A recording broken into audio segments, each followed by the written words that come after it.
जय श्री राधा कृष्ण भगवान जी की, जय श्री लक्ष्मी नारायण भगवान जी की, जय कार्तिक मास महत्म्य की। मंदिर श्री बंसी वाले महात्मा यूट्यूब चैनल की ओर से हम आप सभी भक्तों का हार्दिक अभिनंदन करते हैं। जैसा कि आप सभी जानते हैं कि इस वर्ष कार्तिक मास 21 अक्टूबर से आरंभ हो चुका है और 19 नवंबर तक कार्तिक का महीना चलेगा। तो इस कार्तिक मास में भगवान की कथा सुनने का, भगवान के लिए धर्म कर्म के कार्य करने का अनंत गुना पुण्य फल मिलता है। भगवान श्री हरि विष्णु जी के प्रिय इस कार्तिक मास में हम जितनी भी भगवान की भक्ति करते हैं, जितना भी भगवान के मंगलमय नामों का जाप स्मरण करते हैं, उतना ही भगवान की अधिक कृपा हम सबको मिलती है। इसलिए कार्तिक मास में विशेष रूप से भक्ति अवश्य करनी चाहिए। जितना अधिक कार्तिक मास में हम भगवान की भक्ति करेंगे, उतना अधिक पुण्य फल भगवान की कृपा से हमें प्राप्त होगा।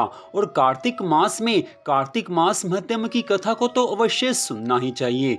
वैसे तो श्रीमद् भागवत महापुराण, श्री विष्णु पुराण, श्रीमद् भगवत गीता की कथा को सुनना चाहिए, लेकिन साथ ही श्री कार्तिक मास महत्म्य की कथा को अवश्य सुनना चाहिए, क्योंकि कार्तिक का महीना है और कार्तिक मास की कथा सुनना सबसे ज्यादा शुभ कहा गया है। कार्तिक मास महत्म्य के अध्याय 1 से लेकर अध्याय 3 तक की कथा को आप हमारे चैनल पर सुन चुके हैं। तो आज हम आपको सुनाने जा रहे हैं कार्तिक मास महत्म्य के चौथे अध्याय की कथा, जो कि इस प्रकार है। देवऋषि नारद जी ब्रह्मा जी से कहने लगे हैं कि हे ब्राह्मण, कार्तिक मास में जो दीप दान होता है उसका महत्म्य कहने की कृपा कीजिए। ब्रह्मा जी कहने लगे हैं कि हे पुत्र, दीप चाहे स्वर्ण का हो अथवा चांदी, तांबा, आटा अथवा मिट्टी का हो, अपनी श्रद्धानुसार कार्तिक मास में दीप दान करना चाहिए। ऐसा करने से सब पापों का नाश हो जाता है। जो मनुष्य कार्तिक मास आने पर प्रतिदिन भक्ति पूर्वक श्रद्धा भावना से दीप दान करते हैं, उनको भगवान की अनंत कृपा मिलती है, उनकी सभी मनोकामनाएं पूरी हो जाती हैं। दीपक भगवान की मूर्ति के आगे अथवा तुलसी जी के वृक्ष के समीप अथवा किसी चौक चौराहे पर या ब्राह्मण के घर में किसी वृक्ष के नीचे, वन में, गौशाला में अथवा ताक पर कहीं भी दीपक जलाया जा सकता है। दीपक चाहे घी का हो या तेल का हो, दीपक जलाना अवश्य चाहिए। इससे श्री हरि विष्णु भगवान जी की अनंत कृपा मिलती है। हे पुत्र, कार्तिक मास में स्नान, जागरण, दीपदान, तुलसी जी का सेवन, भगवान के मंदिर में मार्जन झाड़ू आदि लगाना, भगवान की कथा कीर्तन करना सभी शुभ फल देने वाले होते हैं। अतः पूर्व जन्म के सब पापों को नाश करने के लिए कृच्छ व्रत इत्यादि करने में उत्तम है। कार्तिक मास में जिसका मन भगवान के चरण कमलों में लग गया, उसी का जीवन सफल है, उसी के ऊपर भगवान की कृपा होती है, उसी को मोक्ष मिलता है। अतः कार्तिक मास में इन सब धर्मों का पालन अवश्य करना चाहिए। इतनी कथा सुनकर देवऋषि नारद जी ब्रह्मा जी से कहने लगे हैं कि हे ब्राह्मण, आप कृपा करके बताइए कि पूर्व जन्म के पाप कैसे जाने जा सकते हैं। पूर्व जन्म में किसी मनुष्य ने पाप कर्म किए हैं अथवा नहीं किए, ये कैसे जाना जा सकता है? कृपा करके इस बारे में भी हमें बताइए। इतनी बात सुनकर आज ब्रह्मा जी कहने लगे हैं, हे पुत्र, ब्रह्म हत्यारा, क्षय रोगी, गुरु स्त्रीगामी, कुंठी और सोने की चोरी करने वाले के नाखून खराब हो जाते हैं और मदिरा पीने वाले के दांत खराब हो जाते हैं। इस प्रकार पूर्व जन्म के पापों से मनुष्य को पहचाना जा सकता है। यह सब कुछ दान, तपस्या और कृच्छ व्रत आदि से निवारण होते हैं। अब कृच्छ व्रत आदि की महिमा सुनाते हैं। एक समय भोजन करने से पाद कृच्छ, 3 दिन सायकाल और 3 दिन प्रातःकाल भोजन करने से या 21 दिन तक केवल दूध या पानी पीता रहे तो यह कृच्छाति कृच्छ व्रत कहलाता है। 4 दिन तक कुछ नहीं खाना, फिर सत्तू खाना या छाछ पीना और इसके पश्चात कपड़ा तथा दक्षिणा ब्राह्मण को देना, ये सौम्य कृच्छ कहलाता है।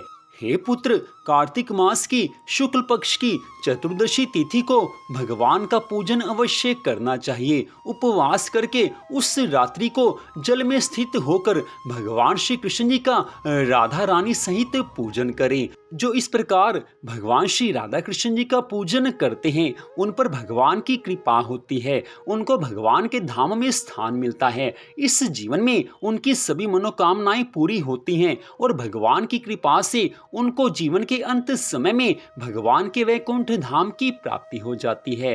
यदि स्त्री यह व्रत करे तो अपने पति की आयु कामना के लिए भगवान से प्रार्थना करे। दिन भर भोजन उसको नहीं करना चाहिए। आंवला या तुलसी जी का पूजन करना चाहिए।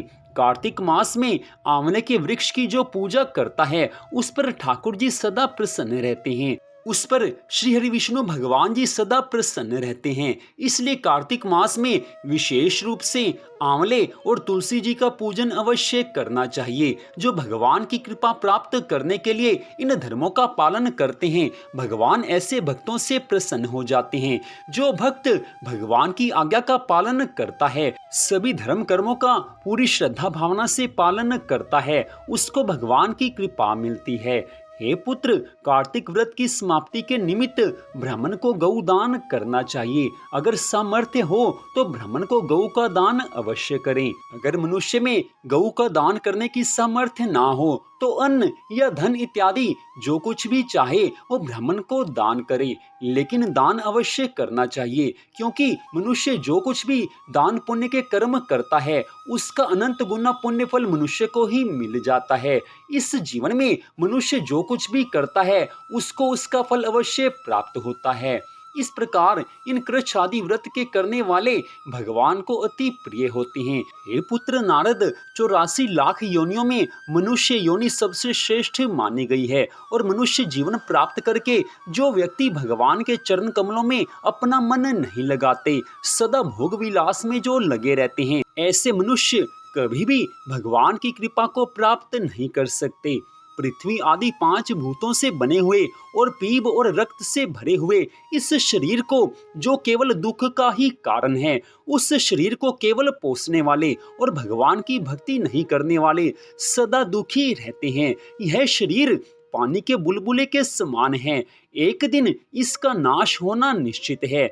इस अनित्य शरीर को नित्य नहीं मानना चाहिए, यह शरीर नाश होने वाला है। इसलिए शरीर के नाश होने से पहले ही भगवान की भक्ति करके भगवान को प्रसन्न कर लेना चाहिए। सबसे श्रेष्ठ देवता भगवान विष्णु का चिंतन करें और उन्हीं की लीला कथा को आदर पूर्वक सुने। और जब भी कार्तिक मास आए तब भगवान दामोदर की प्रीति के लिए स्नान दान आदि करके दीप दान देवें। श्री हरि विष्णु भगवान जी की परिक्रमा करके उन्हें प्रणाम करें। बारंबार उनके मंगलमय नामों का जाप करें। जो ऐसा धर्म कर्म का पालन करते हैं, भगवान उनसे प्रसन्न रहते हैं। कार्तिक मास का यह व्रत पुरुष हो या स्त्री, चाहे विधवा स्त्री हो, सभी इस व्रत को कर सकते हैं। यह सब पापों की शांति और समस्त उपद्रवों का नाश करने वाला है। कार्तिक मास में निश्चय ही दीप दान भगवान विष्णु की प्रसन्नता बढ़ाने वाला है। कार्तिक मास आने पर सभी देवी देवता भी मन में यही प्रार्थना करते हैं कि भगवान सब मनुष्यों पर कृपा करें, ताकि सब धर्म कर्मों का पालन करें और जिससे सारे संसार के सभी प्राणी सुखी हो जाएं। इससे आगे की कथा का वर्णन करते हुए ब्रह्मा जी कहने लगे हैं, हे पुत्र नारद, आकाश दीप भी अवश्य करना चाहिए। कार्तिक मास आने पर जो प्रातः स्नान में तत्पर होकर आकाश दीप का दान करता है, वह सब लोकों का स्वामी और सब संपत्तियों से संपन्न होकर इस लोक में सुख भोगता है और अंत समय में मोक्ष को प्राप्त होता है। इसलिए कार्तिक मास में स्नान दान आदि कर्म करते हुए भगवान श्री हरि विष्णु जी के मंदिर के कंगूरे पर 1 मास तक अवश्य दीप दान करना चाहिए। ऐसा करने वाले से भगवान अति प्रसन्न होते हैं। आकाश दीप दान करते हुए इस प्रकार प्रार्थना करनी चाहिए कि मैं सर्वस्वरूप और विश्व रूप धारी भगवान दामोदर को नमस्कार करके यह आकाश दीप देता हूँ, जो भगवान को परम प्रिय है। हे प्रभु, इस व्रत से आप में मेरी भक्ति बढ़े, मेरा आपके चरणों में ध्यान हो। इस प्रकार दीपदान के समय प्रार्थना करनी चाहिए। इससे भगवान की प्रसन्नता प्राप्त की जा सकती है और जिसके ऊपर भगवान प्रसन्न हो जाएं, उस भक्त के जीवन में कोई भी कमी नहीं रहती। उसका मन तो भगवान के चरणों में लग ही जाता है। उसकी सभी मनोकामनाएं भगवान की कृपा से पूरी हो जाती हैं और सबसे बढ़कर उस मनुष्य को अपने जीवन में सुख और शांति की प्राप्ति होती है। ऐसे भक्त सदा भगवान की कृपा के अधिकारी बनते हैं, जो कार्तिक मास में सभी नियमों का पालन करते हैं। कार्तिक मास आया जानकर मनुष्य को तो प्रसन्न होना चाहिए कि इस मास में हम भगवान की भक्ति करके अपने पूर्व जन्म के और इस जन्म के पापों का नाश करके भगवान की कृपा प्राप्त करेंगे। ऐसा मन में भाव रखकर भगवान की सच्ची श्रद्धा भावना से भक्ति करनी चाहिए। इतनी कथा सुनाने के पश्चात ब्रह्मा जी कहने लगे हैं, हे पुत्र नारद, इस प्रकार मैंने तुमसे दीपदान और आकाश दीपदान की महिमा का वर्णन किया है। अब तुम्हारे मन में और कोई कथा सुनने की इच्छा हो तो वो मुझसे कहो। मैं तुम्हारी प्रसन्नता के लिए और सब लोगों के उद्धार के लिए वह कथा अवश्य सुनाऊंगा। तो इस प्रकार कार्तिक मास महत्म के चौथे अध्याय की कथा का यहीं पर विश्राम होता है। ब्रह्मा जी ने देवऋषि नारद जी से बड़ी सुंदर कथा का वर्णन किया है। इसके पश्चात पांचवें अध्याय की कथा आप अगले भाग में सुन पाएंगे। तो मंदिर बंसी वाले महात्मा यूट्यूब चैनल की ओर से इस कथा को सुनने के लिए आप सबका हार्दिक धन्यवाद। कृपया हमारे इस चैनल को सब्सक्राइब कर लीजिए ताकि भगवान की अन्य कथाओं को आप सुन सकें। भगवान श्री राधा कृष्ण जी की, भगवान श्री लक्ष्मी नारायण जी की कार्तिक मास महत्म की अनंत कृपा सदा आप सब पर, आपके परिवार पर बनी रहे। इसी मंगल कामना के साथ जय श्री राधा रानी सरकार की, जय श्री कृष्ण भगवान की, जय श्री लक्ष्मी नारायण जी भगवान की, जय कार्तिक मास महत्म की। जय जय श्री राधे, जय जय श्री राधे, जय जय श्री राधे श्याम।